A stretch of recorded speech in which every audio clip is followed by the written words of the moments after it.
Esteban Ríos estaba de pie junto a la tumba recién cavada de su esposa Luz, apretando un paraguas negro en sus manos, aunque aún no llovía. Simplemente sostener algo en las manos era más fácil que dejarlas colgar sin propósito a los lados del cuerpo. A su alrededor se agolpaban los familiares de Luz, su hermana Alba con su marido Víctor, primos hermanos, tías, parientes lejanos a quienes solo veía en funerales y bodas. Todos decían las palabras correctas de pésame, pero Esteban sentía algo falso, fingido en sus voces, como si estuvieran interpretando papeles en una mala obra de teatro. Esteban, mantente fuerte, susurraba a Alba, abrazándolo por el hombro. Su voz temblaba por las lágrimas, pero Esteban notó que sus ojos estaban secos. Luz era tan buena, un alma tan luminosa. Dios se la llevó antes de tiempo. Pero ahora está en el cielo, mirándonos desde allí. Esteban asentía mecánicamente, sin escuchar estos lugares comunes consoladores. En su cabeza aún no podía asimilar, hace apenas una semana Luz se preparaba para ir al funeral del abuelo Basilio en Córdoba. El abuelo había muerto repentinamente, un ataque al corazón a los 82 años. Luz era la única de las nietas que realmente amaba al anciano y lo visitaba regularmente en los últimos años. Los demás familiares aparecían solo en las grandes festividades, y no siempre, considerando al abuelo gruñón y aburrido. Iré sola, había dicho entonces, besando a su marido en despedida. Esteban recordaba cada detalle de esa mañana, cómo se paró frente al espejo del recibidor, arreglándose la blusa negra, cómo se secaba con un pañuelo los ojos enrojecidos por las lágrimas. Ya sabes cuánto me amaba el abuelo. Quiero despedirlo dignamente, como se merece. Me quedaré junto al ataúd, hablaré con los vecinos, veré si alguien necesita ayuda. ¿Tal vez vayamos juntos?, había sugerido entonces Esteban. El viaje es largo, estás alterada. No, querido. Tienes una presentación importante mañana en la oficina, no vale la pena arruinar todo por mí. Yo me las arreglaré. El abuelo siempre decía que era la más fuerte de todas sus nietas. Esas fueron sus últimas palabras. En el viaje de regreso, ya tarde el lunes por la noche, ocurrió el accidente. Según los agentes de tráfico, Luz perdió el control en la carretera mojada después de la lluvia, el coche se salió de la autopista, volcó y se incendió. Cuando llegaron los servicios de rescate, ya era demasiado tarde. Esteban recordaba esa llamada a las 6:30 de la mañana del martes.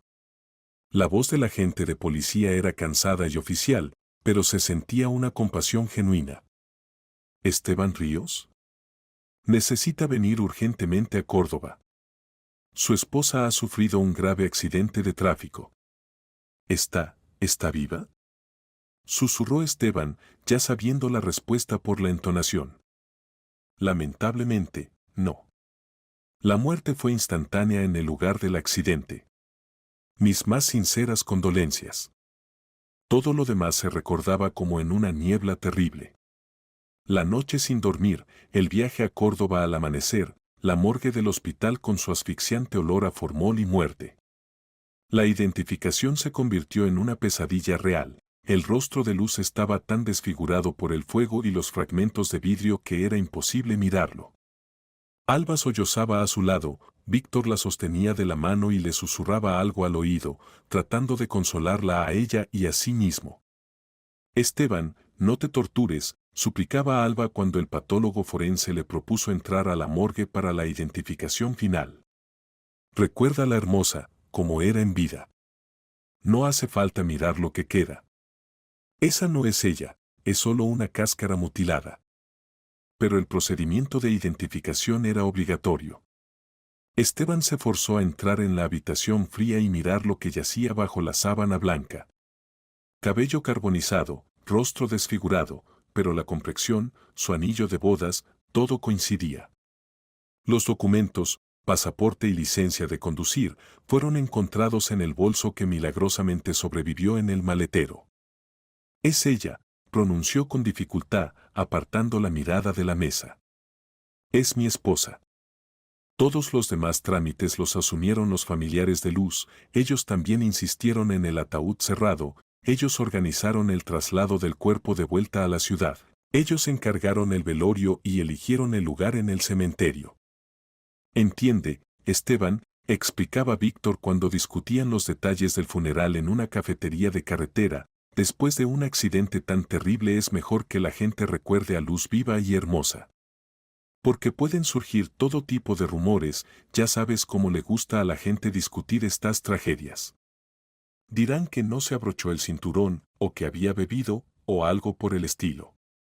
Esteban estuvo de acuerdo. Le daba igual. Luz ya no estaba, eso era lo que importaba. Todo lo demás parecían nimiedades que no merecían atención. ¿Qué importaba qué flores encargar y cuántos coches habría en el cortejo? Lo principal ya había pasado, su vida se había dividido en antes y después. Ahora, de pie junto a la tumba en este soleado día de octubre, miraba las coronas y flores, los rostros de las personas que pronunciaban discursos sobre lo maravillosa que era Luz, y no sentía nada. Vacío. Como si junto con Luz también se hubiera ido su alma, dejando solo una cáscara vacía que asentía mecánicamente en respuesta a las condolencias y agradecía las palabras bondadosas. Que la tierra te sea leve, querida hermanita, sollozaba Alba, arrojando un puñado de tierra sobre la tapa del ataúd. Perdónanos a todos por no haber podido protegerte. Perdona que no te retuvimos ese día. Frase interesante, perdónanos a todos. ¿Por qué pedir perdón? Pero Esteban no se detuvo a reflexionar sobre las palabras. El dolor hace extrañas a las personas, las hace decir tonterías, buscar culpa donde no la hay. La ceremonia se alargaba. El sacerdote leía oraciones, su voz sonaba monótonamente en el silencio del cementerio. Los familiares pronunciaban por turnos palabras de despedida, cada uno consideraba su deber decir algo sobre la difunta. Esteban escuchaba sus relatos sobre Luz y se sorprendía, ¿realmente hablaban de su esposa? Esta mujer perfecta de sus discursos poco se parecía a la Luz viva con sus pequeñas debilidades, rarezas y costumbres. Esteban sentía como la tierra se desvanecía bajo sus pies. No metafóricamente, literalmente. Las piernas se le doblaban, círculos negros flotaban ante sus ojos, un zumbido resonaba en sus oídos. El calor, el estrés, las noches sin dormir se hacían sentir. Necesito alejarme, susurró a Alba cuando otro familiar comenzó un largo discurso sobre cómo Luz lo había ayudado en un momento difícil. Por supuesto, querido, por supuesto, asintió ella, mirando comprensivamente su rostro pálido. Ve. Nosotros terminaremos todo aquí, no te preocupes. Esteban caminó lentamente por el sendero hacia la salida del cementerio. Detrás de él aún sonaban voces, pero ya no se volvió. La despedida había tenido lugar. Luz ya no estaba. Ahora tocaba vivir de alguna manera, aunque Esteban no tenía idea de cómo hacerlo. ¿Para qué levantarse por las mañanas ahora? ¿Para qué trabajar, hacer planes, soñar con el futuro?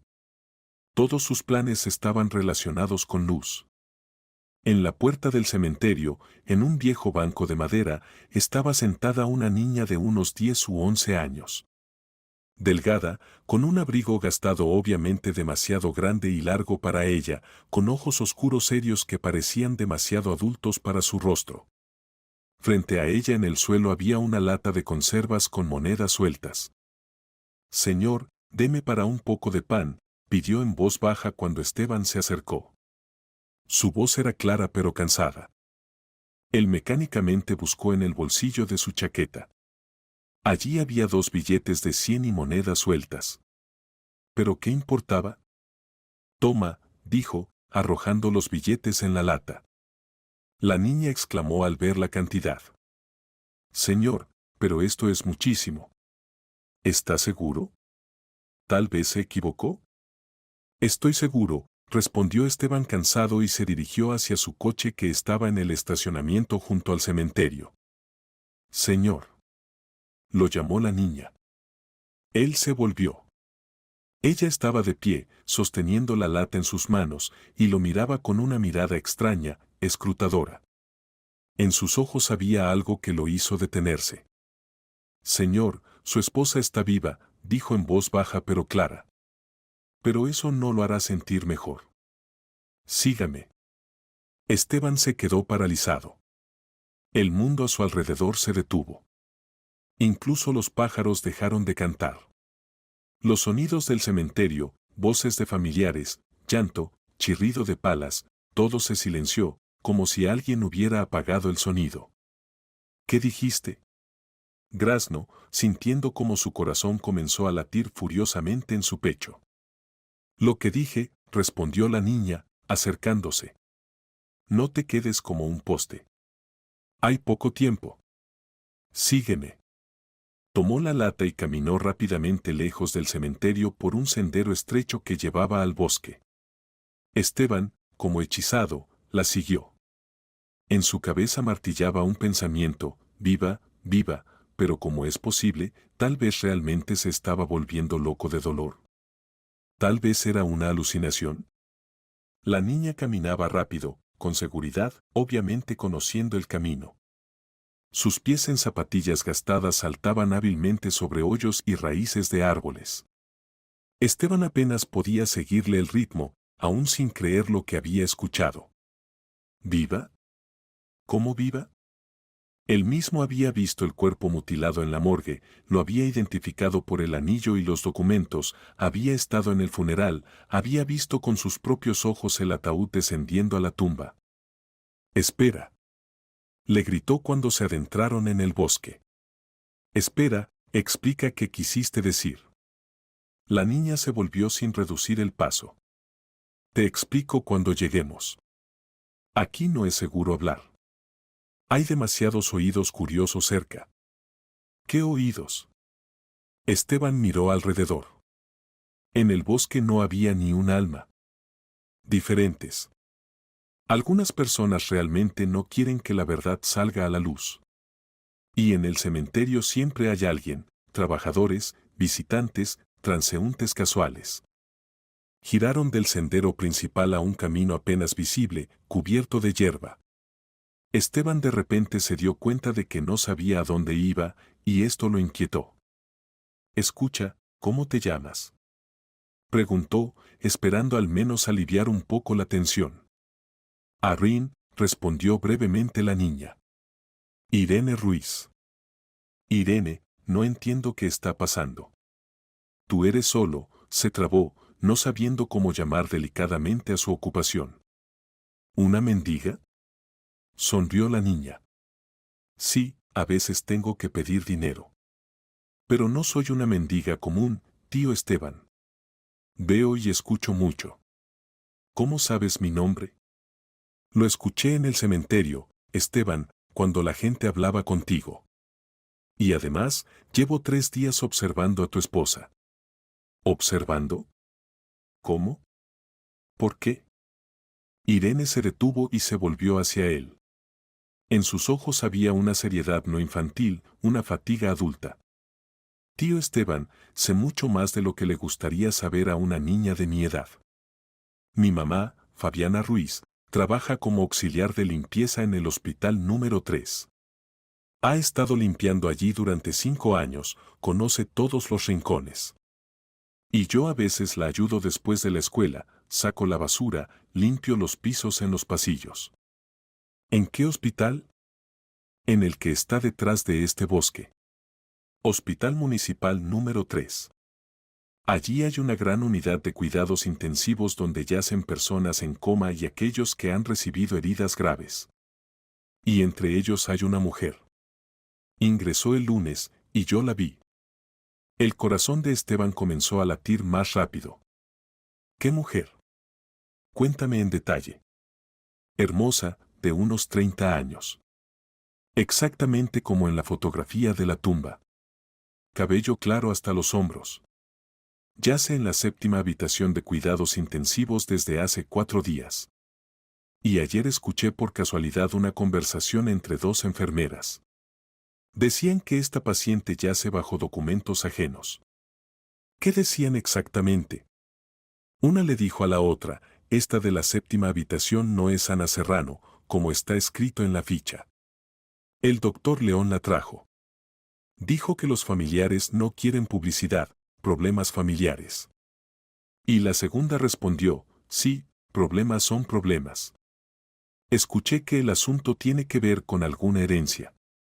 Esteban sintió como la tierra nuevamente se desvanecía bajo sus pies, pero ahora por otra razón. León, ese era Sergio León, el primo hermano de Luz. ¿Era realmente posible? ¿Su esposa estaba viva?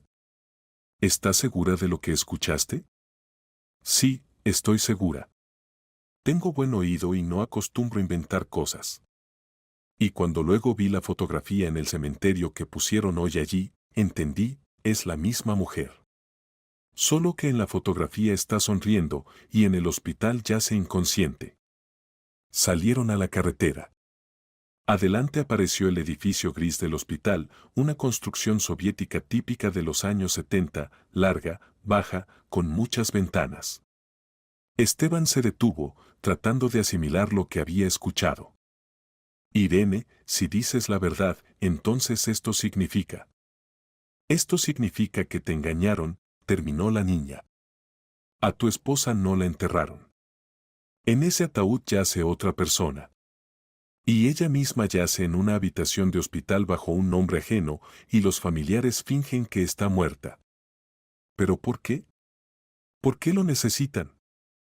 Irene se encogió de hombros. No sé exactamente. Pero sí pensamos. ¿Cuándo les conviene a las personas que alguien sea considerado muerto? Usualmente cuando se trata de dinero. O algo así. Esteban recordó la reciente muerte del abuelo Basilio y el hecho de que Luz era su nieta favorita. Recordó las palabras de Alba en el cementerio, perdónanos a todos. Recordó cómo los familiares rápidamente se hicieron cargo de todos los preparativos del funeral, como insistieron en el ataúd cerrado. El abuelo Basilio, susurró. Luz contaba que él había hecho un testamento por el cual ella era la única heredera. Y si ella muere, entonces la herencia pasa a los demás familiares. Así lo decidió el abuelo. Ya ves, tú mismo lo dedujiste, asintió Irene. Y ahora vamos. Necesitas ver a esta mujer para que te convenzas con tus propios ojos. ¿Y cómo entraremos a cuidados intensivos? No dejan entrar a extraños. No dejan a adultos desconocidos. Pero a mí me conocen allí, la hija de la señora de la limpieza a veces ayuda con la limpieza. Diré que traje a un conocido a ver a mamá. Lo principal es comportarse naturalmente y no llamar la atención. El hospital los recibió con olor a cloro y medicamentos, mezclado con el aroma de la comida hospitalaria. En el vestíbulo se agolpaba gente, algunos esperaban cita, otros caminaban nerviosamente, otros lloraban en silencio tras recibir malas noticias. El cuadro habitual de cualquier hospital municipal en un día laborable. Irene pasó confiadamente junto a la recepción, saludando con la mano al guardia anciano. Tío Pablo, voy a ver a mamá. Fabiana Ruiz, tercer piso, limpieza. El guardia asintió sin siquiera levantar la cabeza del periódico. Aparentemente, la aparición de Irene allí era tan habitual que no sorprendía a nadie. Mamá trabaja en el tercer piso, explicó Irene, llevando a Esteban hacia las escaleras. Cuidados intensivos está en el ala este. Pero no se puede entrar así nomás, por supuesto. Primero hablemos con mamá. En el tercer piso olía aún más fuerte, aquí a los olores de cloro y medicamento se añadía el característico aroma hospitalario que no se puede confundir con nada. Los recibió una mujer baja de unos 50 años en bata de trabajo azul, empujando un carrito con equipos de limpieza. Su rostro estaba cansado, pero sus ojos bondadosos se animaron al ver a su hija. Irenita, ¿por qué tan temprano hoy? Se sorprendió. Usualmente vienes después de la escuela y ahora son apenas las 3 de la tarde. ¿Y quién es este contigo? Mamá, este es el tío Esteban. Necesita ayuda, respondió seriamente la niña. La mujer, obviamente Fabiana Ruiz, miró atentamente a Esteban. Su mirada era bondadosa pero cautelosa. El instinto maternal le sugería que algo no estaba bien aquí. Fabiana, buenos días, soy Esteban, dijo él, tratando de hablar lo más calmadamente posible. Su hija dice que en cuidados intensivos yace una mujer bajo documentos ajenos. Hay razones para creer que es mi esposa. ¡Ay, qué cosas dices, Irene! Exclamó Fabiana. ¿Qué fantasías se te ocurren? Mamá, no son fantasías. Insistió Irene. Yo misma escuché cómo las enfermeras hablaban sobre la mujer de la séptima habitación. Y la vi con mis propios ojos, exactamente igual que en la fotografía del cementerio. Fabiana palideció y miró nerviosamente alrededor. Irene. Habíamos acordado que no andarías más merodeando por cementerios y que te callarías sobre lo que escuchaste por casualidad. Mamá, ¿y si realmente es la esposa del tío Esteban? ¿Si la pusieron aquí a propósito bajo un nombre falso para que todos piensen que está muerta? Esteban se acercó. Fabiana, entiendo que esto suena increíble. Pero mi esposa murió en un accidente exactamente el lunes. Si hay aunque sea la mínima posibilidad de que esté viva. Se lo ruego, ayúdeme. ¿Cómo está registrada la paciente según los documentos? Fabiana vaciló, luego suspiró pesadamente. Ana Serrano, 30 años. Ingresó el lunes con traumatismo cráneoencefálico grave después de un accidente automovilístico. Estado muy grave, coma. Los documentos los tramitó el doctor León, dijo que era una pariente lejana, pero la familia pide no divulgar información. León, repitió Esteban, sintiendo cómo la sangre se helaba en sus venas. ¿Sergio León? Sí, exactamente así se llama. ¿Lo conoce? Es el primo hermano de mi esposa. Estuvo en su funeral. Esteban recordó al hombre alto y calvo con dientes de oro que le expresaba condolencias. Alto, calvo, coronas de oro en la boca. Exactamente él. Trabaja como médico internista. Es él, susurró Esteban. Fabiana, le suplico, déjeme ver a esta mujer. No le diré nada a nadie, no la comprometeré. Fabiana miró a Irene, luego a Esteban. En sus ojos luchaban la compasión y el miedo por su trabajo. Entiende, si esto sale a la luz, me despedirán inmediatamente. Y necesito mucho este trabajo, crió sola a mi hija, hace tiempo que no tengo marido, no tengo educación. Doy mi palabra de honor, nadie sabrá jamás que me ayudó, juró Esteban. Solo una mirada. Si no es ella, me iré y olvidaré todo. ¿Y si es ella? Entonces encontraré otra forma de ayudarla sin comprometerla. Fabiana dudó un poco más, estudiando el rostro sincero de Esteban. Está bien, dijo en voz baja. Pero muy rápido y con cuidado. Ahora es hora de almuerzo, la mayoría de los médicos están en el comedor. En cuidados intensivos solo está la enfermera de guardia, pero está en la sala de médicos llenando informes. La unidad de cuidados intensivos estaba sumida en la penumbra característica de las instituciones médicas. Las persianas en las ventanas amortiguaban la luz del día, creando una atmósfera de silencio concentrado. Los aparatos pitaban acompasadamente, monitoreando los signos vitales de los pacientes, las botellas de oxígeno silbaban suavemente, el sistema de ventilación zumbaba monótonamente. La séptima habitación está al final del pasillo, susurró Fabiana, abriendo cuidadosamente la puerta del departamento. Vayan en silencio, traten de no hacer ruido. Y si ven personal médico, váyanse inmediatamente, digan que se equivocaron de puerta. Esteban caminó por el pasillo sintiendo como su corazón latía furiosamente en su pecho. Cada paso se hacía difícil, las piernas parecían haberse llenado de plomo. ¿Y si realmente era luz? ¿Cómo podía sobrellevar tal descubrimiento? ¿Y qué hacer después? ¿Cómo probar que los familiares habían simulado su muerte? En la habitación número 7, junto a la ventana, había una cama de hospital rodeada de complejo equipo médico. Respirador artificial, monitor cardíaco, varios goteros, sensores de monitoreo del estado del paciente. Y en medio de toda esta magnificencia técnica yacía Luz. Esteban se detuvo como clavado, no creyendo a sus ojos. Su esposa yacía en la cama del hospital, viva, respirando. El rostro estaba pálido e inmóvil, pero absolutamente entero, sin quemaduras, sin rasgos desfigurados. El cabello estaba peinado, alguien obviamente la cuidaba. En el hombro izquierdo distinguió el lunar familiar, en la muñeca el tatuaje apenas visible en forma de mariposa. Luz, susurró, extendiendo la mano pero sin atreverse a tocarla. No la toque, advirtió suavemente Fabiana acercándose.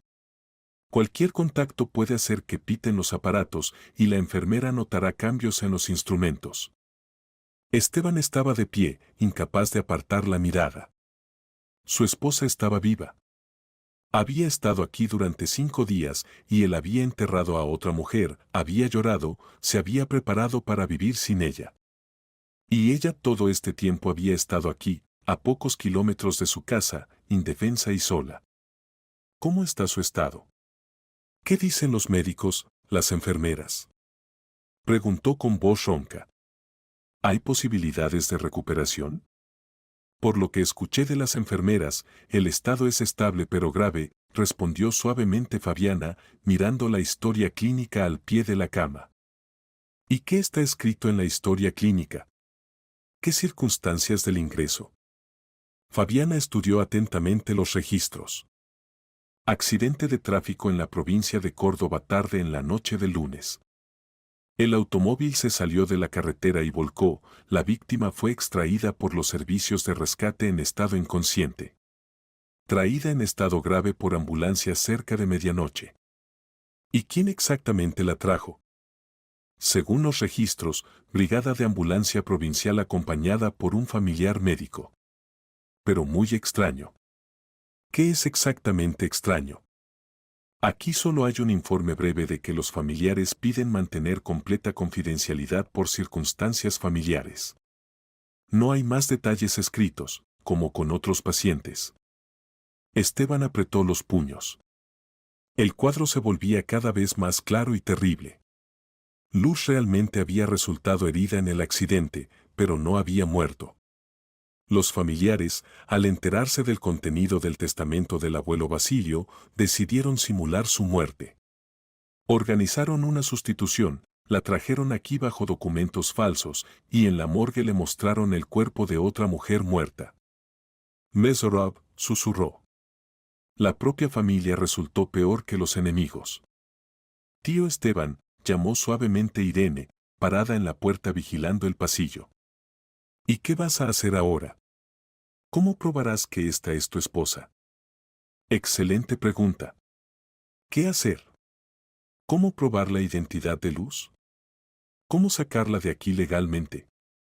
Y lo principal, ¿cómo protegerla de aquellos que ya una vez intentaron matarla? Porque si se enteran de que su plan criminal fue descubierto. Aún no sé, respondió honestamente. Necesito pensar bien, consultar con un abogado. De repente en algún lugar del pasillo se escucharon pasos que se acercaban. 2 personas, a juzgar por el sonido, y hablaban de algo serio. Rápido, fuera de aquí. Se asustó Fabiana. Esos son médicos que regresan del almuerzo. Salieron silenciosamente de la habitación y fueron a la escalera de servicio. Fabiana los acompañó hasta el primer piso, mirando constantemente alrededor y nerviosa.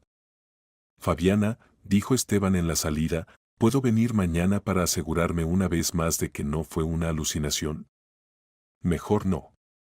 Si apareces frecuentemente, alguien lo notará y empezará a hacer preguntas. Entonces, ¿cómo puedo saber sobre su estado? ¿Si hay mejoras? Fabiana pensó.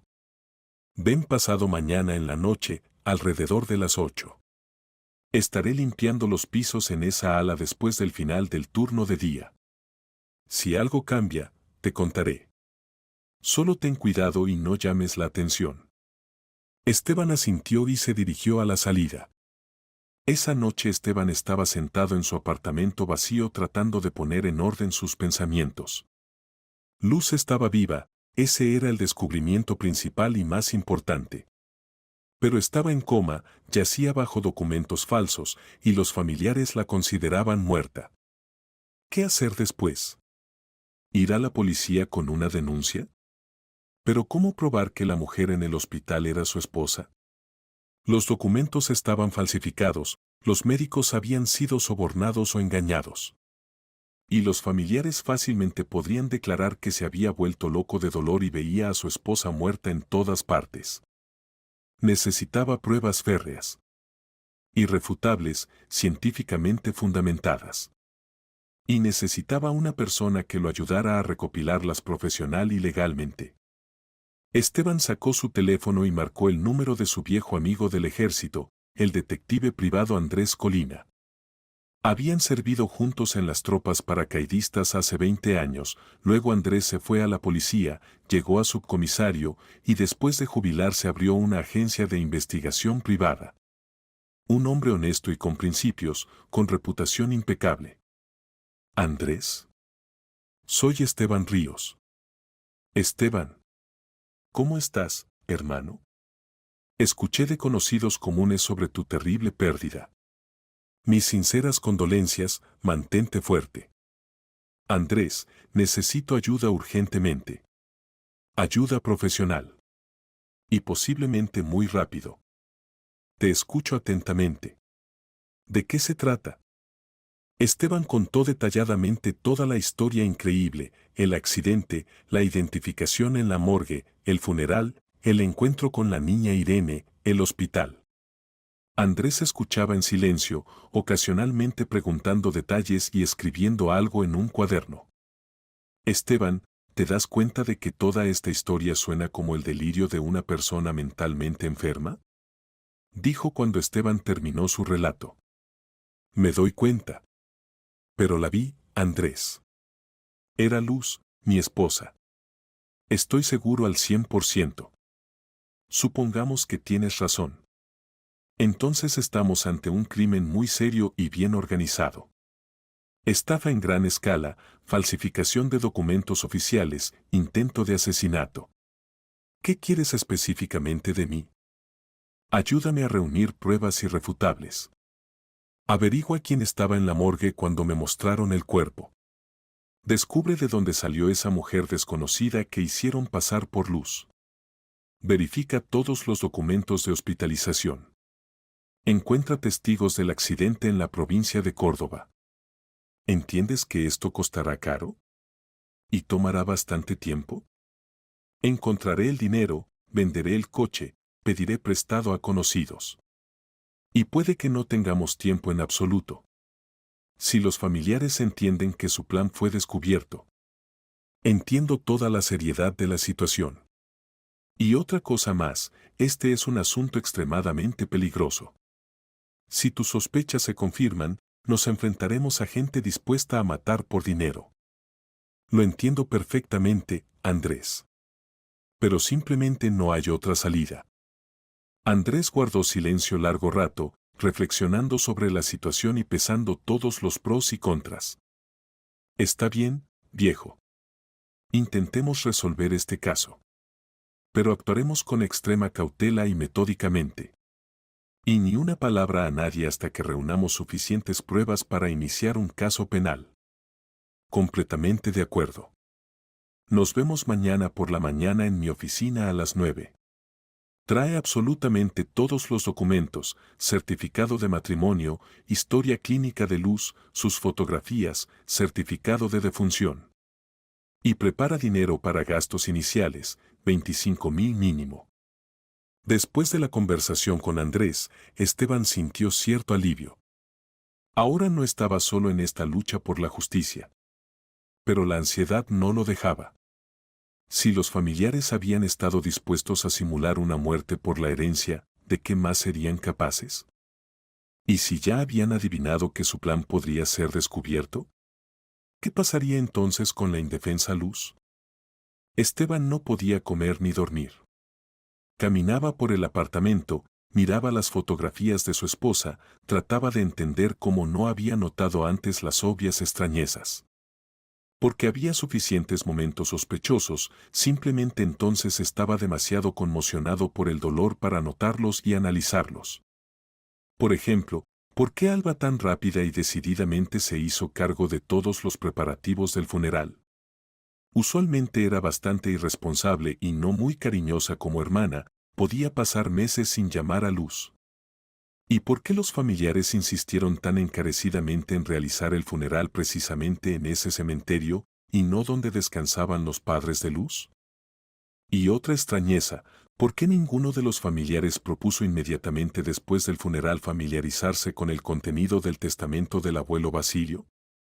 Usualmente los asuntos hereditarios tratan de resolverse lo más rápido posible, especialmente cuando se trata de sumas serias. Y aquí todos por alguna razón callaban tácticamente sobre esto, como si fuera indecoroso. Cuanto más analizaba Esteban lo ocurrido, más preguntas surgían. Y todas señalaban una conclusión aterradora: su esposa había sido traicionada por las personas más cercanas. Aquellos en quienes había confiado toda su vida, a quienes amaba y consideraba su familia. Por la mañana Esteban llegó a la oficina de la agencia de detectives privados Colina de Andrés Colina. La agencia se ubicaba en un viejo edificio de ladrillos en el centro histórico de la ciudad, en el segundo piso. Una oficina modesta de 3 habitaciones, recepción, despacho de trabajo y sala de reuniones, pero Andrés trabajaba honesta y profesionalmente, habiendo ganado excelente reputación entre colegas y clientes.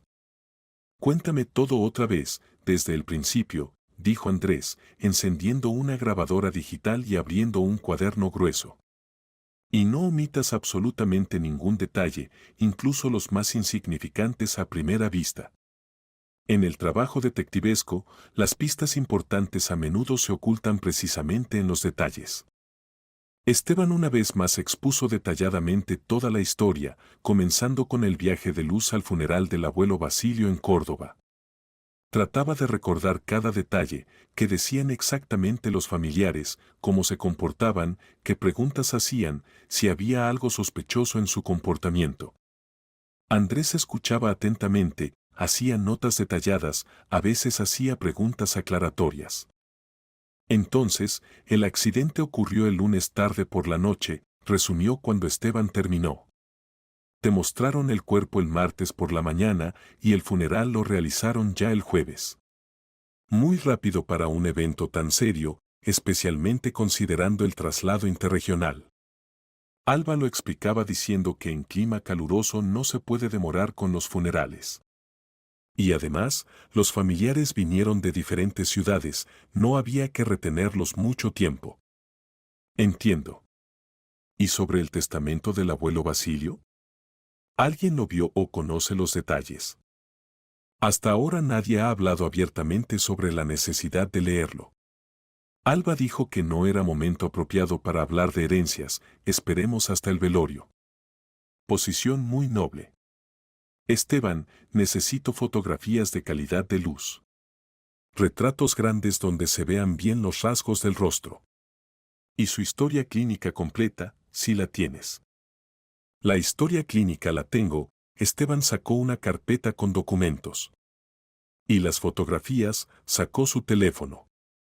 Estas son las más recientes, las tomé hace 2 meses en la casa de campo de unos amigos.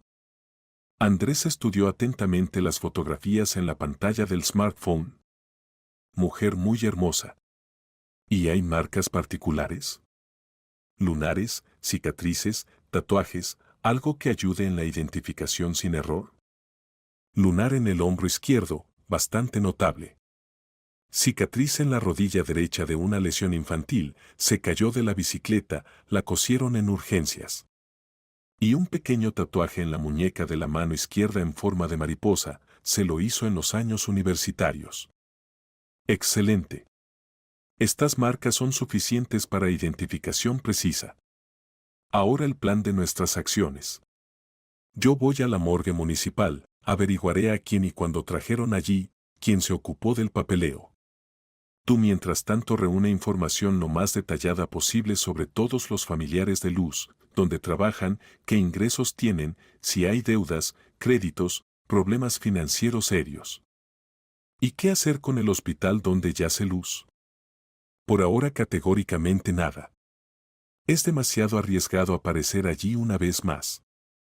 Si nos descubren prematuramente, a tu esposa pueden trasladarla urgentemente a otra institución médica. O tomar medidas más radicales. Esteban entendía que Andrés tenía absolutamente razón. Había que actuar con máxima cautela y reflexión. Otra condición importante, añadió Andrés. Debes comportarte completamente natural. Eres un viudo destrozado por el dolor que lentamente trata de volver a la vida normal. Nada de preguntas sospechosas a los familiares, nada de rarezas en el comportamiento. ¿Entendido? Entendido y recordado. Y por si acaso, trata de no quedarte solo en casa por mucho tiempo, especialmente por las noches. Si mis sospechas se confirman, bien pueden intentar eliminarte también a ti. Porque tú posiblemente también tienes derechos legales aparte de la herencia como esposo de Luz. Tú mismo no viste el testamento, de repente también estás ahí. Seré extremadamente cuidadoso, prometió Esteban. Y memoriza mi número de celular.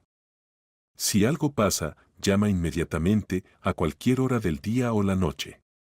No te cohibas. Andrés Colina era un detective muy experimentado con 20 años de experiencia en organismos de seguridad. Durante estos años había adquirido muchos contactos y conexiones útiles que ahora lo ayudaban activamente en la práctica privada. En la morgue municipal lo conocían bien y confiaban en él, había ayudado repetidamente en casos complejos de identificación de fallecidos. Andrés. Se alegró sinceramente el patólogo Simón al ver al detective en su pequeño despacho. ¿Qué vientos te traen? ¿Qué caso misterioso te condujo hasta nosotros? Investigo un caso muy complejo, Simón. Necesito información detallada sobre una mujer que trajeron la semana pasada.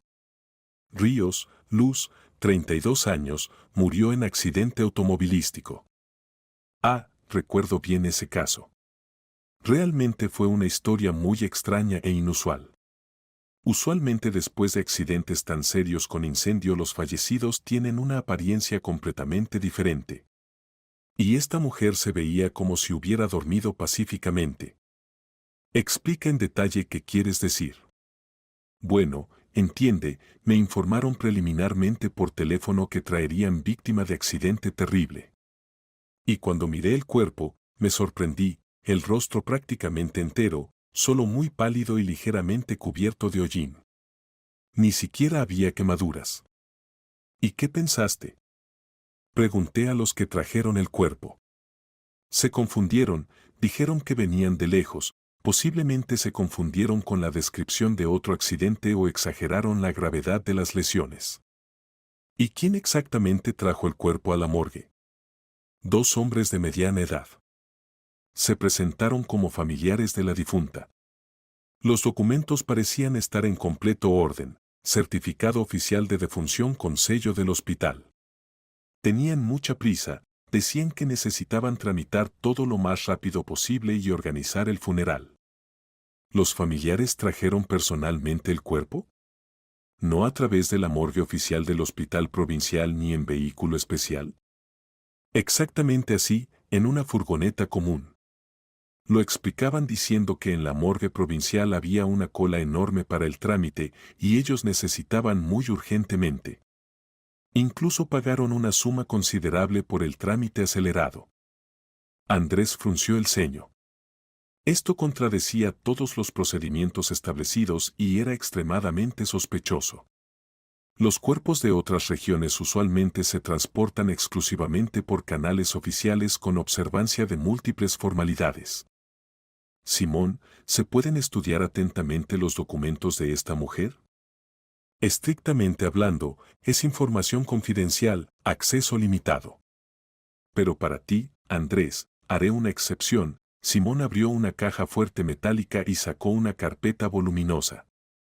Aquí está toda la documentación. Certificado de defunción del Hospital Central de Córdoba. Firma del médico jefe, sello oficial, externamente todo parece legal. Andrés estudió cuidadosamente todos los documentos. Formalmente estaban tramitados correctamente, pero en el contenido había demasiadas frases generales y insuficientes detalles médicos específicos. ¿Y quién realizó el procedimiento de identificación?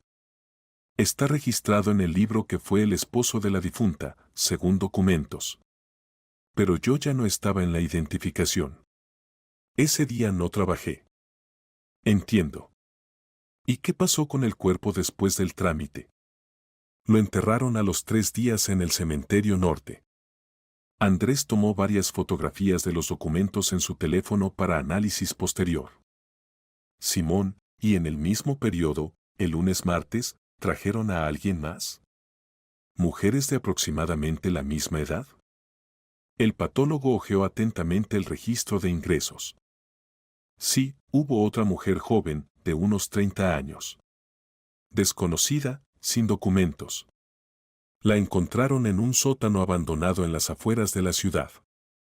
Causa de muerte, insuficiencia cardiovascular aguda por alcoholismo crónico. ¿Cuándo exactamente la descubrieron? El domingo tarde por la noche un policía de barrio la encontró durante su ronda. Y nos la trajeron el lunes por la mañana. Andrés sintió como las piezas del siniestro rompecabezas comenzaban a formar un cuadro completo. Domingo, día de partida de Luz a Córdoba al funeral del abuelo. Lunes, día del accidente y día del descubrimiento del reemplazo adecuado. Demasiadas coincidencias. Simón, ¿a esta mujer desconocida se la puede ver de alguna manera? ¿O al menos quedaron fotografías? Lamentablemente, ya la enterraron en fosa común para no identificados. El procedimiento se realizó el martes por la mañana, de acuerdo con la legislación.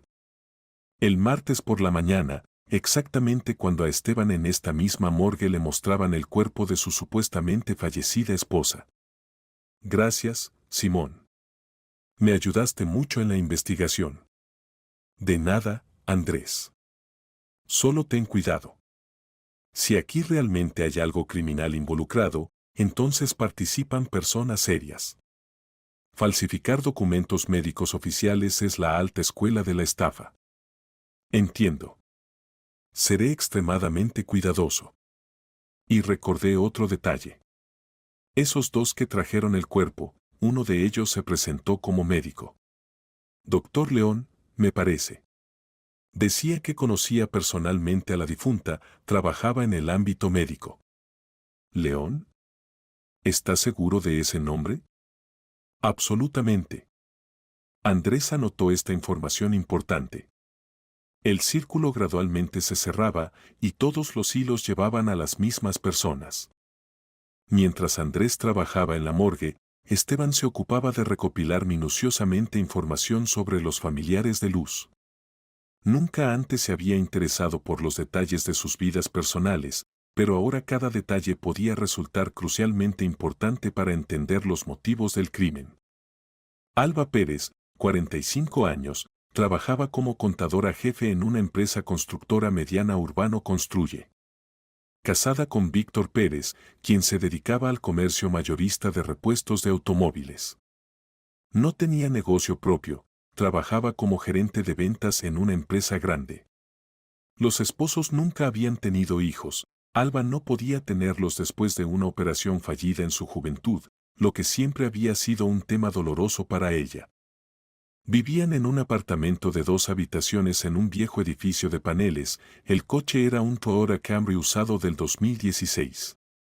En general, una familia de recursos promedio, sin problemas financieros especiales, pero tampoco con grandes ahorros o propiedades costosas. Sin embargo, profundizando más, Esteban descubrió detalles interesantes. Víctor había tomado un préstamo grande hace un año para desarrollo de negocio que nunca se puso en marcha. Los pagos mensuales del préstamo constituían una parte significativa del presupuesto familiar. Alba últimamente trabajaba remotamente por las noches y fines de semana. Sergio León, 52 años, médico internista de primera categoría. Después del divorcio hace 4 años vivía solo, alquilaba un apartamento de una habitación en un barrio residencial de la ciudad.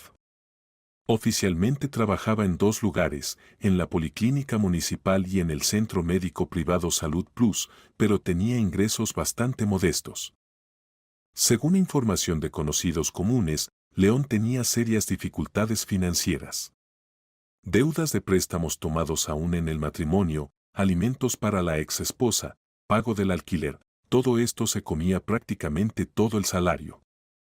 En los últimos meses incluso trabajaba con llamadas privadas a domicilio. Miguel y Pedro Rueda, primos hermanos de Luz por línea paterna.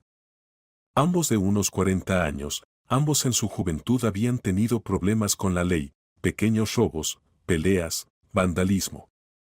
Miguel una vez incluso había estado preso 8 meses por lesiones corporales en una pelea de borrachos.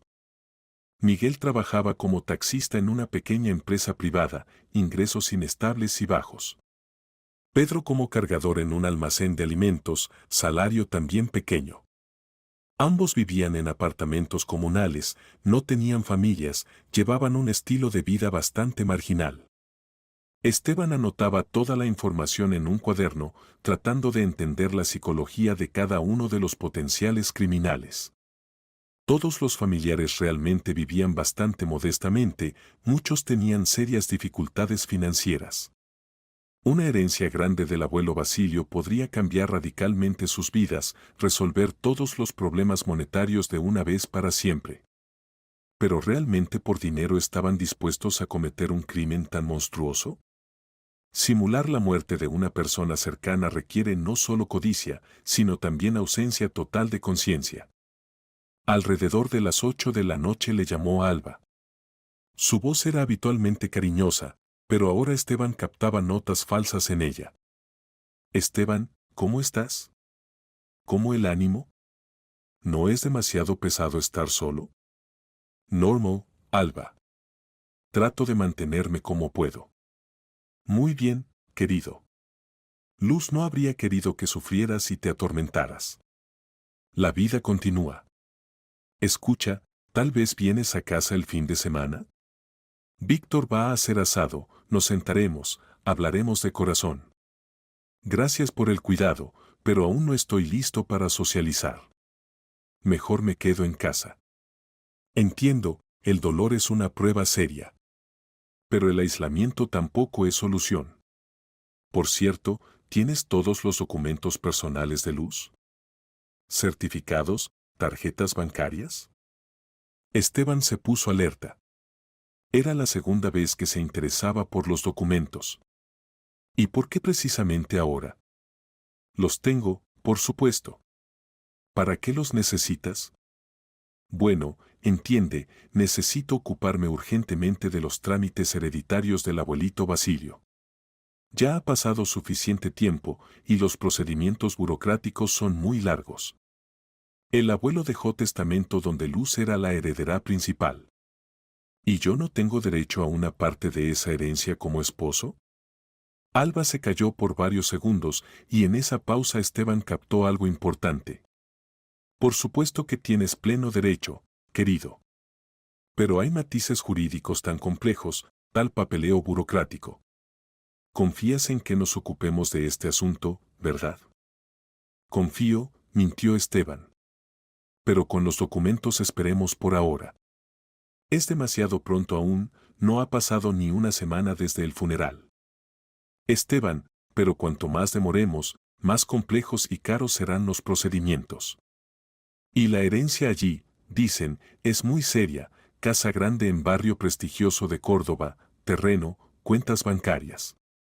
Hay que tramitar todo rápido, antes de que aparezcan otros pretendientes. ¿Qué otros pretendientes puede haber? ¿Quién sabe? Parientes lejanos, vecinos del abuelo, sus conocidos. Siempre aparece gente que empieza a afirmar que el difunto les prometió algo o les legó verbalmente. Sabes cómo todos son codiciosos por lo ajeno ahora. Mejor tramitar todo rápido según la ley, para que no haya problemas después. Alba, ¿Y el testamento lo viste tú personalmente? ¿O solo escuchaste sobre su existencia? Por supuesto que lo vi. El abuelo en vida mostró la copia. Allí está claramente especificado, heredera principal Luz, y en caso de su muerte, la propiedad se divide por igual entre los demás familiares. Entiendo. Bien, pensaré sobre los documentos. Pero no me apures. No te apuraré, por supuesto. Solo recuerda, el tiempo es valioso y a los funcionarios les gusta crear retrasos artificiales. Después de la conversación Esteban inmediatamente llamó a Andrés. Tienen mucha prisa con los asuntos hereditarios. Alba otra vez pidió los documentos de Luz, habla de la urgencia del trámite. Naturalmente. Necesitan legalizar todo lo más rápido posible, antes de que alguien sospeche la verdadera situación. ¿Qué le respondiste? Dije que lo pensaría, pero que es pronto aún. Táctica correcta. Gana tiempo, pero no demasiado demostrativo. Por cierto, en la morgue averigüé algo muy interesante. Andrés contó detalladamente los resultados de su visita al patólogo, las extrañezas con el cuerpo, la mujer desconocida y que León había participado personalmente en la entrega. Significa que realmente sustituyeron el cuerpo, resumió sombríamente Esteban. Y todo esto se planeó de antemano. Exactamente. Esteban, el cuadro gradualmente se aclara, pero necesitamos pruebas aún más contundentes e irrefutables. Mañana voy a Córdoba, verificaré las circunstancias del accidente y estudiaré el testamento del abuelo Basilio. ¿Y qué debo hacer yo? Continúa comportándote como siempre. Y trata de averiguar discretamente más detalles sobre el testamento de los familiares, quién lo redactó, dónde se guarda el original, cuál es la suma exacta de la herencia, quién más está al tanto del contenido. ¿Y si sospechan algo? Sé natural. Tienes pleno derecho a interesarte por la herencia de tu esposa. Temprano por la mañana del día siguiente Andrés partió a Córdoba en su coche. En el camino se comunicó con varios conocidos en los organismos de seguridad locales, averiguando detalles del accidente y circunstancias de la muerte del abuelo Basilio. Andrés, le dijo por teléfono móvil el teniente de policía Cabrera, con quien habían servido juntos en una unidad militar, el caso realmente es oscuro y sospechoso. Oficialmente todo parece como un accidente común, pero hay varios matices muy extraños. Cuenta en detalle. Primero, el lugar del suceso es bastante extraño. Usualmente en ese tramo de carretera prácticamente no ocurren accidentes, autopista recta, ancha, sin curvas peligrosas ni bajadas empinadas. Segundo, el coche no se encontró inmediatamente. ¿Y hay testigos del suceso mismo? Testigos directos no hay, pero hay un detalle interesante. Los habitantes del pueblo más cercano dicen que esa noche por la autopista pasaron con pequeño intervalo dos coches, primero un sedán extranjero y detrás una camioneta oscura o jeep. ¿Esto puede significar persecución? Es muy posible. Y otra extrañeza, las huellas en el lugar del accidente. Como si trataran de empujar un coche o forzarlo a salirse de la carretera. Andrés anotaba cuidadosamente todos los detalles. El cuadro se volvía cada vez más claro, el accidente había sido provocado intencionalmente. En Córdoba primero fue a examinar la casa del abuelo Basilio. Mansión antigua de ladrillos de principios del siglo XX en el centro histórico de la ciudad, terreno grande y cuidado con árboles frutales y jardines, baño sólido, garaje para dos coches. Propiedad realmente muy cara y atractiva.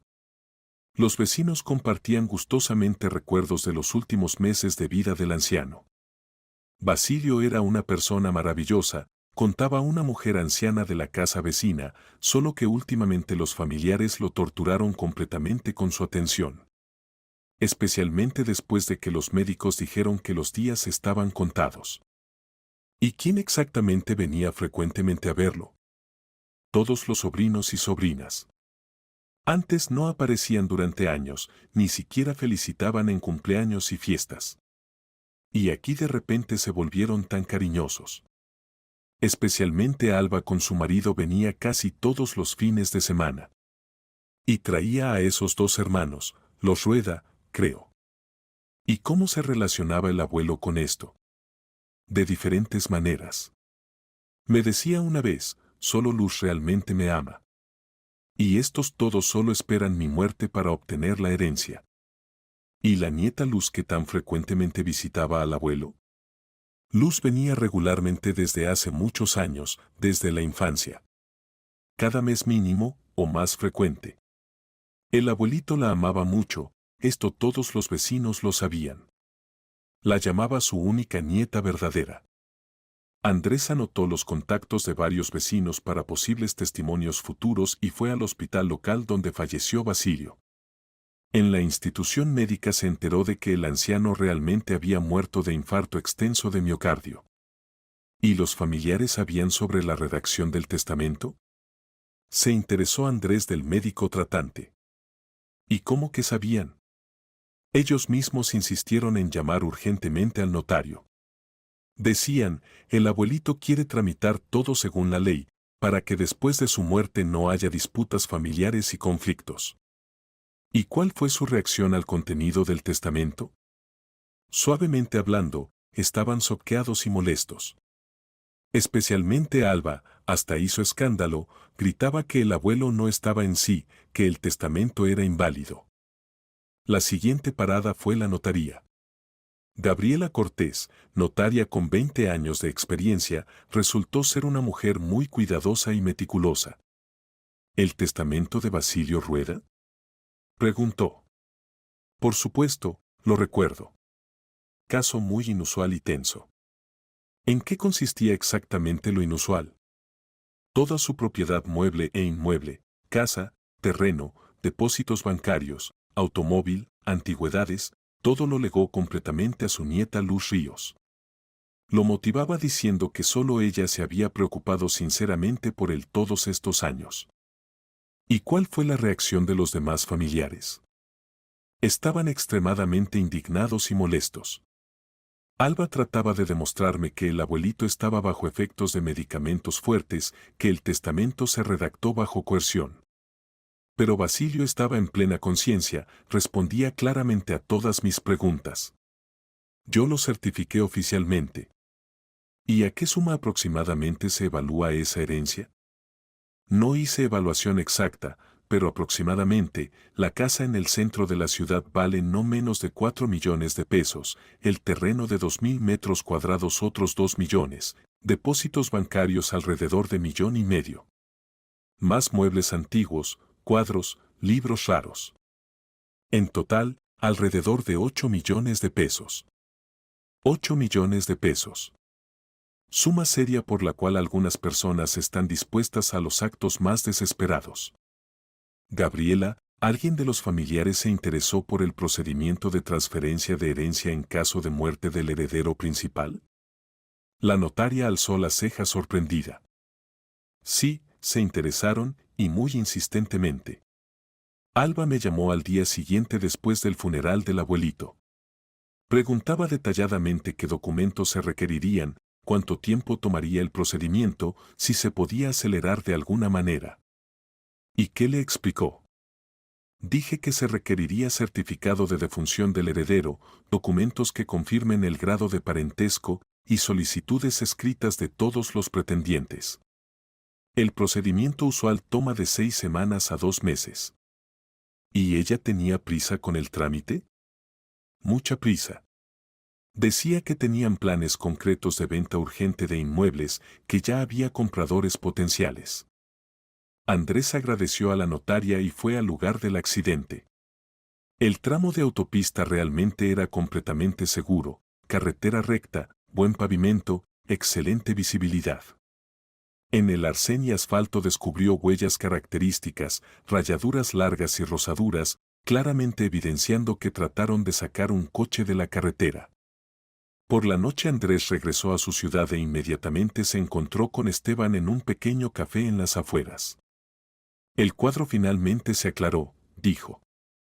Tu esposa fue víctima de un crimen cuidadosamente planeado y profesionalmente ejecutado. Cuenta todo en orden. Andrés expuso detalladamente toda la información recopilada en Córdoba, el testamento de 8 millones, la reacción de los familiares, las extrañezas con el accidente. Significa que empezaron a planear el asesinato aún antes de la muerte del abuelo, constató sombríamente Esteban. Tan pronto como escucharon el contenido del testamento. Parece ser así. Pero tengo buenas noticias también. El testamento existe, es absolutamente legal y notarialmente certificado según todas las reglas. Si probamos que Luz está viva, la herencia quedará completamente para ella. ¿Y las malas noticias? El tiempo que tenemos es críticamente poco. Los familiares muy activamente se apuran con la reregistración de documentos. ¿Y si entienden que su plan fue descubierto? ¿Qué entonces? Entonces Luz se convertirá para ellos en un problema aún más serio. Y pueden tomar la decisión final sobre su eliminación física. Al día siguiente Esteban se convenció definitivamente de que lo estaban vigilando. Por la mañana, al salir de casa, notó un Jeep oscuro Land Cruiser familiar estacionado al otro lado de la calle. Exactamente el mismo coche estaba cerca de su oficina cuando llegó al trabajo. Y por la noche él mismo estaba junto a la entrada de su casa. Definitivamente sospechan algo, le dijo al detective cuando se encontraron en su oficina. Posiblemente ya saben exactamente que los descubrimos. Muy probable. Tu aparición en el hospital acompañado de la niña pudo delatarte y alertarlo seriamente. Esteban, necesitamos acelerar urgentemente nuestras acciones. Tengo un médico experto conocido que puede examinar no oficialmente a tu esposa en el hospital y dar conclusión sobre su identidad. ¿Y cómo entrará a cuidados intensivos? Me pondré de acuerdo con uno de los médicos del hospital. Lo presentaremos como consultor del Centro Médico Provincial para casos complejos de traumatismos craneoencefálicos. En el bullicio hospitalario nadie verificará cuidadosamente los documentos del especialista invitado. ¿Y si ya nos descubrieron completamente? Entonces nos queda muy poco tiempo para actuar. Posiblemente solo unas horas. A las 12:30 de la noche Esteban y Andrés se encontraron en la entrada de servicio del hospital. Fabiana Ruiz los esperaba en un pasillo mal iluminado, cambiando nerviosamente de pie y mirando constantemente alrededor. Más rápido, por favor, suplicaba en susurros. El médico de guardia se durmió hace media hora en su oficina, pero la enfermera de guardia puede regresar en cualquier momento de la ronda del departamento de terapia. ¿Y con la seguridad qué? Tío Pablo, como siempre, dormita en el primer piso en su silla. Hasta la mañana usualmente no despierta, pero por si acaso vayan máximamente silenciosos. ¿Y la alarma? La desconecté hace 20 minutos. Pasaron cuidadosamente por el pasillo de servicio hacia la escalera que llevaba a la unidad de cuidados intensivos.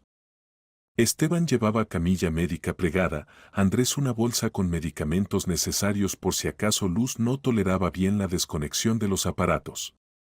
La unidad de cuidados intensivos los recibió con sonidos habituales, pitido monótono de cardiomonitores, silbido suave de botellas de oxígeno, zumbido compasado del sistema de ventilación. En la penumbra de la guardia nocturna estos sonidos parecían especialmente siniestros e inquietantes. La séptima habitación está al final del pasillo, susurró Fabiana. Vayan muy cuidadosamente, traten de no hacer ruido.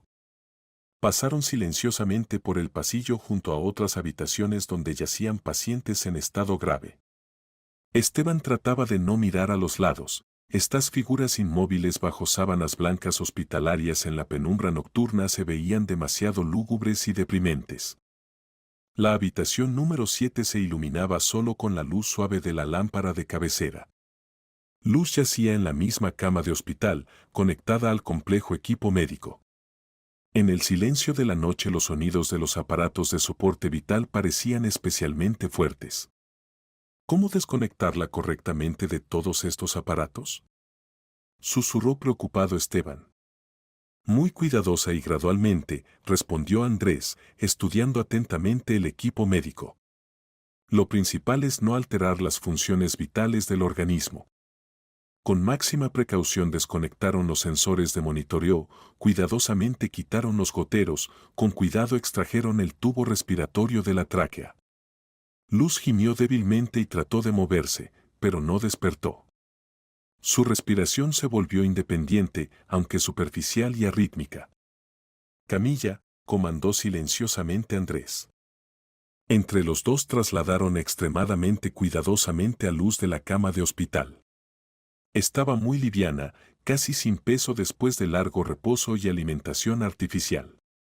Ya, necesitamos irnos urgentemente de aquí, susurró Andrés, cubriendo cuidadosamente a Luz con manta tibia. Pero en ese momento crítico en algún lugar al final del pasillo se escucharon pasos que se acercaban. No una persona, mínimo 3, a juzgar por el sonido. Y hablaban de algo serio. Alguien viene directo hacia nosotros, susurró asustada Fabiana, asomándose al pasillo. Esteban se asomó cuidadosamente de la habitación y en la penumbra del pasillo vio 3 siluetas oscuras. Hombres en ropa civil, claramente no personal médico, y se dirigían exactamente a la unidad de cuidados intensivos.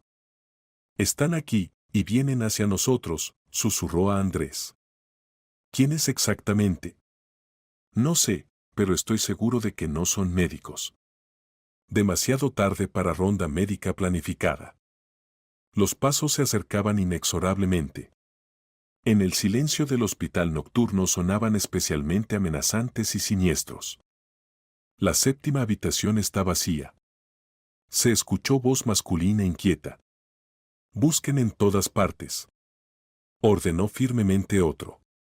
Registren todas las habitaciones, todos los cuartos auxiliares. No pudieron irse lejos. Revisen las escaleras de servicio y salidas de emergencia. Añadió el tercero.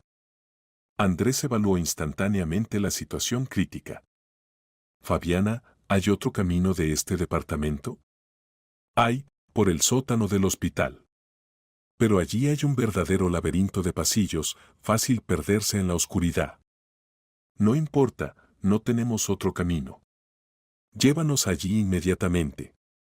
Sacaron cuidadosamente la camilla de la habitación y se dirigieron a la escalera de servicio en el extremo opuesto del pasillo largo. Detrás se escuchaban cada vez más fuertes e insistentes las voces de los perseguidores. Revisen cada habitación. Están en algún lugar aquí, no pudieron irse lejos con un paciente en cama. Fabiana los condujo por escalera estrecha a los sótanos del hospital. Aquí olía a humedad y desinfectantes. Pasillos largos se extendían en diferentes direcciones, iluminados solo por bombillas raras bajo techo bajo. ¿En qué dirección ir? Susurró Esteban, llevando cuidadosamente la camilla con su esposa.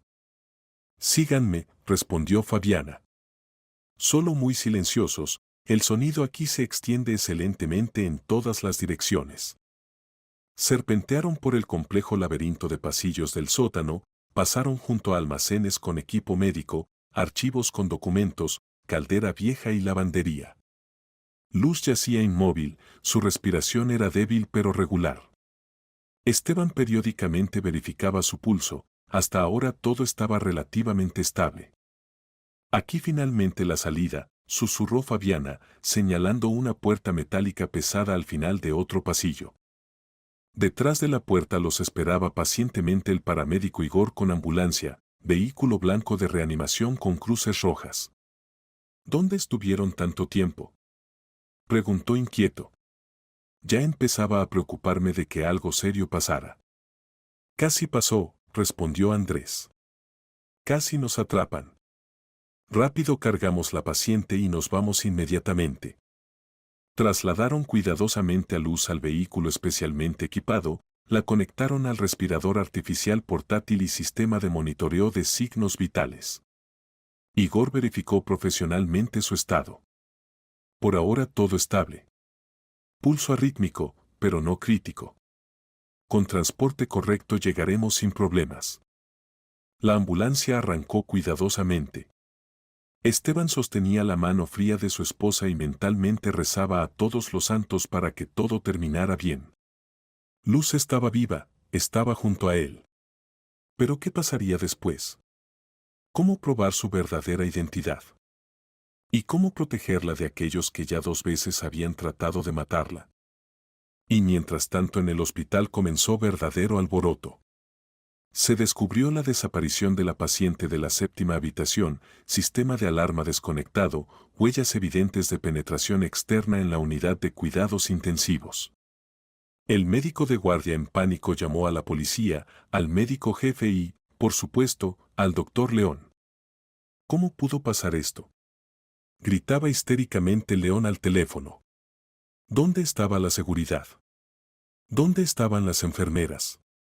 ¿Cómo pudieron extraños penetrar en cuidados intensivos? Sergio, sugirió cuidadosamente el médico jefe, tal vez vale la pena informar inmediatamente a los familiares de la paciente sobre el incidente. Ningún familiar. Rugió León. Esto fue un verdadero secuestro de persona. Hay que buscar urgentemente a los criminales y establecer sus identidades. Pero él entendía perfectamente quién pudo haber organizado este atrevido secuestro. Y entendía que su cuidadosamente planeada estafa multimillonaria comenzaba a derrumbarse catastróficamente. La clínica privada Centro Médico Dr. Santos se ubicaba en una calle tranquila en el centro de la ciudad. Era pequeña, pero magníficamente equipada con la más moderna tecnología médica europea. A Luz la ubicaron en una confortable habitación privada, la conectaron a aparatos de monitoreo y soporte vital. El estado de la paciente es estable, pero requiere observación constante, informó detalladamente el doctor Santos después de un examen médico completo y minucioso. Traumatismo cráneoencefálico de grado medio, pero afortunadamente sin signos de daños críticos a centros vitales del cerebro.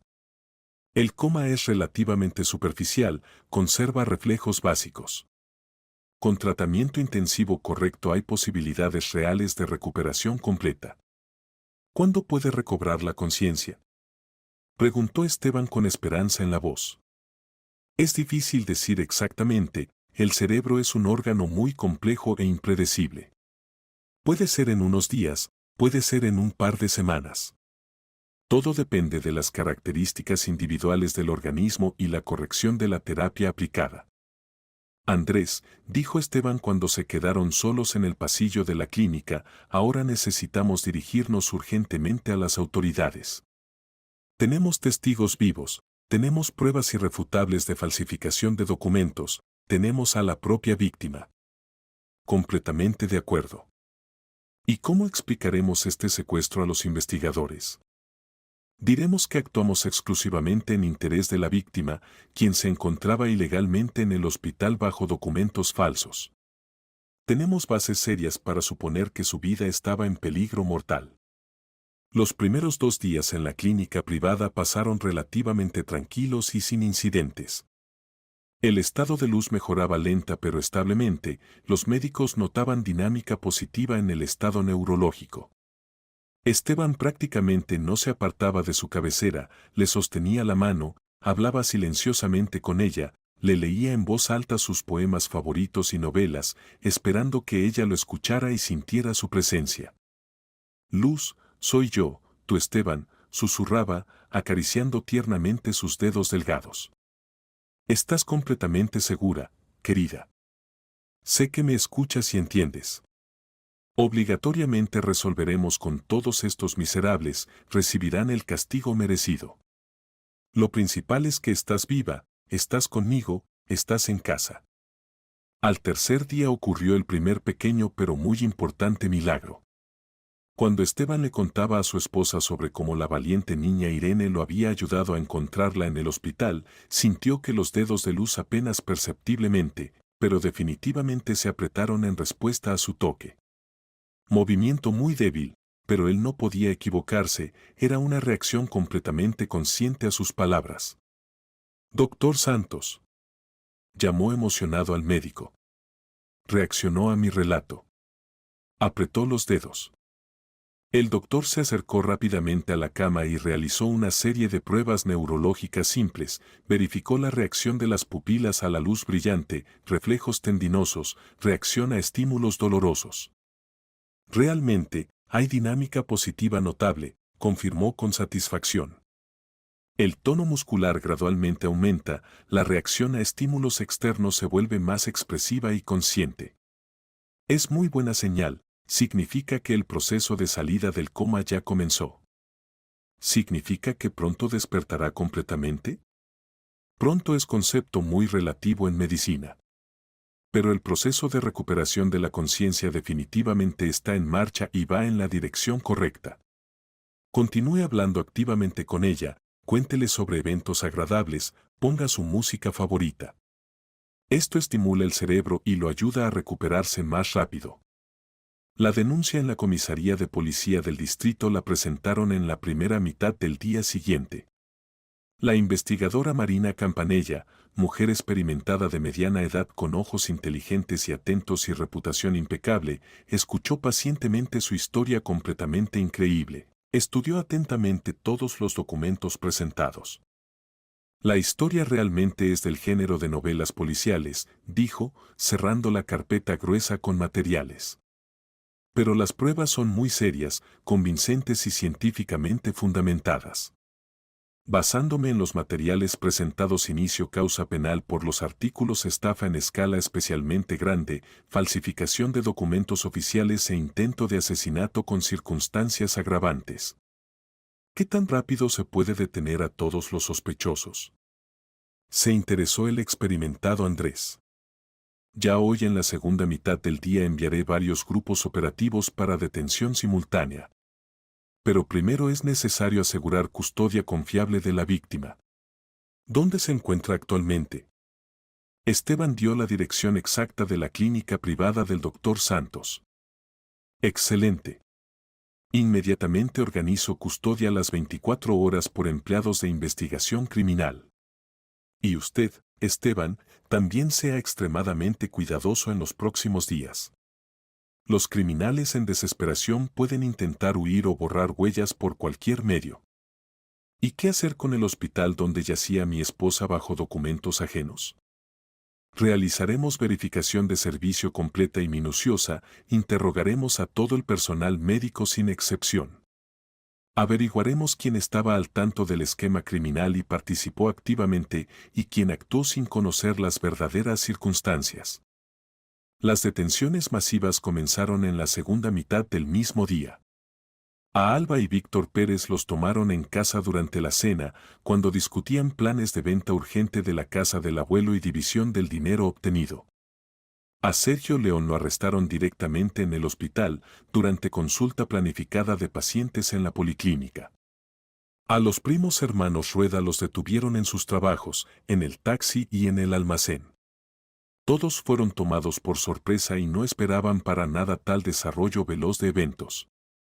En los registros domiciliarios de los sospechosos, los operativos descubrieron múltiples pruebas comprometedoras que confirmaban irrefutablemente su culpa. Correspondencia activa por teléfono con discusión detallada de todos los aspectos del crimen, recibos de pago por servicios de médicos sobornados, incluso notas manuscritas con plan detallado de simulación de muerte y acciones posteriores. Completos idiotas, se asombró Andrés cuando la investigadora les mostró parte de las pruebas materiales encontradas. Guardaban en casa absolutamente todas las pruebas de sus crímenes, como recuerdos.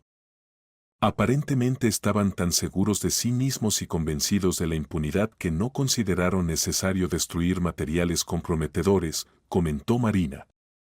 Error clásico de criminales principiantes, seria sobreestimación de propias capacidades y subestimación del trabajo de organismos de seguridad. Mientras los familiares criminales daban testimonios confesionales en la policía, en la clínica privada del Dr. Santos ocurrió un verdadero milagro médico. Al quinto día después del rescate, Luz comenzó a despertar gradualmente. Primero empezó a parpadear significativamente más frecuente y tratar de abrir los ojos. Luego comenzó a mover débilmente los dedos de manos y pies. Esteban, quien prácticamente no se apartaba de su cabecera, inmediatamente notó estos cambios alentadores. Luz. La llamó cuidadosamente, inclinándose hacia su rostro. ¿Me escuchas? Trata de abrir los ojos. Ella lenta y con esfuerzo visible entreabrió los párpados y lo miró. La mirada era turbia y confusa, pero definitivamente consciente y de reconocimiento. ¿Esteban? Susurró apenas audible. ¿Realmente eres tú? ¿O estoy soñando? Sí, soy yo, tu marido. ¿Estás completamente segura, mi querida? ¿Qué me pasó? ¿Dónde estoy? El doctor Santos, a quien llamaron urgentemente donde la paciente, realizó examen expreso integral. Las funciones básicas del cerebro no sufrieron, la memoria se conservó completamente, el habla era clara y coherente. Esto era un verdadero milagro después de tal lesión seria. Luz, preguntó suavemente el médico experimentado, ¿recuerda los eventos que ocurrieron inmediatamente antes de que perdiera la conciencia? Ella se concentró, esforzando la memoria y tratando de restaurar la secuencia de eventos. Yo iba a casa del funeral del abuelito Basilio en Córdoba. Ya era muy tarde, completamente oscuro. Me apuraba porque prometí a mi marido regresar rápido. Todo el camino detrás iba algún coche, muy cerca y agresivamente. Los faros constantemente cegaban, no podía ver normalmente la carretera. ¿Qué pasó después? Traté de aumentar la velocidad para alejarme de los perseguidores, pero no se alejaban. Incluso al contrario, empezaron a ir aún más cerca. Y luego algo muy fuerte golpeó mi coche por detrás. Perdí el control, el coche se deslizó fuertemente y volcó. Después de eso no recuerdo nada. ¿Y los rostros de las personas que estaban en el coche perseguidor pudiste distinguirlos? No, estaba demasiado oscuro y los faros cegaban. Pero el coche mismo lo recordé muy bien, jeep grande y oscuro, muy parecido al automóvil de Víctor, el marido de mi hermana Alba. Esteban y el doctor Santos se miraron significativamente. El testimonio de Luz confirmaba completamente su versión de que el accidente había sido provocado intencionalmente y de manera organizada. Luz, comenzó cuidadosamente Esteban, necesito contarte algo muy importante e impactante. Sobre lo que pasó después del accidente. Le expuso detallada y delicadamente toda la historia increíble, la simulación de muerte, el funeral falso, cómo la niña Irene ayudó a encontrarla en el hospital bajo documentos ajenos, el arresto de los familiares. Luz escuchaba con horror, incredulidad y dolor crecientes. ¿Significa que me enterraron oficialmente? Susurró conmocionada. Y la gente cercana, aquellos en quienes confié toda la vida. Querían apoderarse de la herencia del abuelito Basilio. Eras la única heredera según testamento de 8 millones de pesos. Luz lloró amargamente. No por dolor físico, sino por trauma emocional. Las personas más cercanas, a quienes amaba y consideraba familia, la habían traicionado de la manera más vil y cruel. ¿Dónde están ahora? Preguntó entre lágrimas. Bajo investigación. Los detuvieron anteayer acusados de estafa e intento de asesinato. ¿Y qué será de ellos? Recibirán condenas largas de privación de libertad. 15-20 años cada uno, no menos. Luz asintió silenciosamente y cerró los ojos. Necesitaba tiempo para asimilar y aceptar esta terrible verdad sobre la traición de las personas más cercanas. Esteban, dijo en voz baja después de un rato, esa niña que te ayudó. ¿Cómo se llama? Irene Ruiz. Niña extraordinaria, muy inteligente, valiente y justa. Quiero agradecerle obligatoriamente. Si no fuera por ella, nunca habríamos conocido la verdad, y yo habría muerto en ese hospital. Obligatoriamente le agradecerás. Ella y su mamá Fabiana se preocupan mucho por ti. 2 semanas después Luz se recuperó completamente y fue dada de alta de la clínica privada.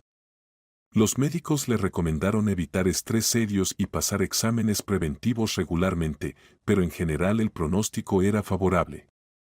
Esteban vino por ella con un ramo de rosas blancas, sus flores favoritas desde la juventud. ¿Lista para comenzar nueva vida desde cero? Preguntó, ayudándola a sentarse en el coche. Lista. Pero primero necesitamos resolver todas las cuestiones jurídicas y burocráticas. Oficialmente Luz Ríos aún figuraba en los documentos como fallecida.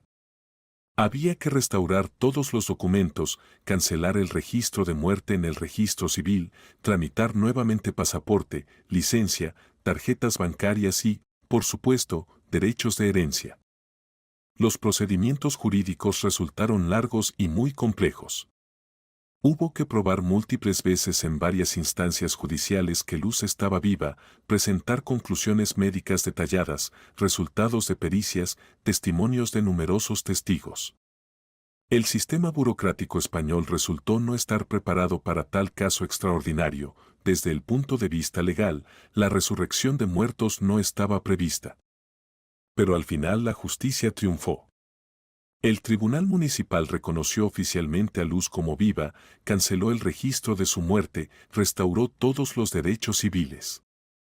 La herencia del abuelo Basilio fue finalmente registrada a su nombre en completa conformidad con el testamento notarialmente certificado. ¿Qué haremos con la casa del abuelito en Córdoba?, preguntó Esteban cuando recibieron todos los documentos de titularidad. La venderemos inmediatamente, respondió decididamente Luz. Hay demasiados recuerdos malos y dolorosos allí. Mejor compremos algo nuevo, donde podamos ser realmente felices y tranquilos. ¿Y el dinero obtenido cómo lo usaremos? Parte gastaremos en buena casa nueva, parte ahorraremos para el futuro. Y obligatoriamente ayudaremos generosamente a todos los que nos ayudaron, a Fabiana Ruiz y su hija Irene, al doctor Santos, a tu amigo Andrés. El proceso judicial contra los familiares criminales duró 4 meses. Todos los acusados recibieron sentencias severas acorde con la gravedad de los crímenes cometidos. Alba Pérez 12 años de privación de libertad, Víctor Pérez 13 años, Sergio León 11 años, los hermanos Rueda 10 años cada uno. Todos trataron de apelar las sentencias en instancias judiciales superiores, contrataron abogados caros, pero sin éxito. Las pruebas de su culpa eran absolutamente irrefutables y exhaustivas. Esteban y Luz por principio no asistieron a las sesiones judiciales. No querían ver los rostros de quienes los habían traicionado tan cruelmente. Lo principal, la justicia finalmente había triunfado. Un mes después del final del proceso judicial, Esteban y Luz fueron de visita donde Fabiana Ruiz y su maravillosa hija Irene. Querían agradecerles personalmente por la ayuda invaluable y apoyo en los momentos más críticos. Sin ustedes nunca habríamos conocido la terrible verdad, dijo Luz, abrazando fuertemente a Fabiana. Arriesgaron su trabajo y seguridad personal por personas completamente desconocidas. Ay, ¿qué dicen? Era nuestro deber humano, se avergonzaba la buena mujer. Simplemente no se podía permitir tal injusticia monstruosa. Mamá actuó correctamente, declaró seriamente Irene de 11 años. Yo le dije al tío Esteban que su esposa estaba viva. ¿Recuerdan? Todos rieron recordando ese día dramático en el cementerio. Realmente, Irene había resultado ser profetisa sorprendentemente exacta. Luz estaba viva, pero lo vivido había dejado cicatrices imborrables en las almas de los esposos. Irene, dijo Luz, quiero proponerte algo muy importante.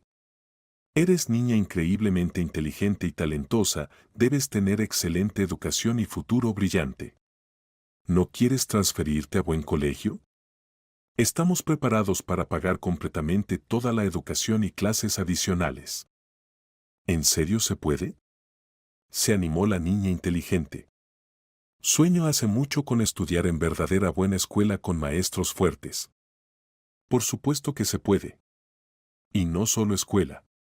Después universidad, si quieres ser médica, abogada o algo más. Quiero ser detective privada, como tío Andrés. Declaró decididamente Irene. Ayudaré a la gente a encontrar la verdad y restaurar la justicia. Idea excelente y noble, sonrió aprobatoriamente Esteban. De ti saldrá detective maravillosa con sentido agudo de justicia.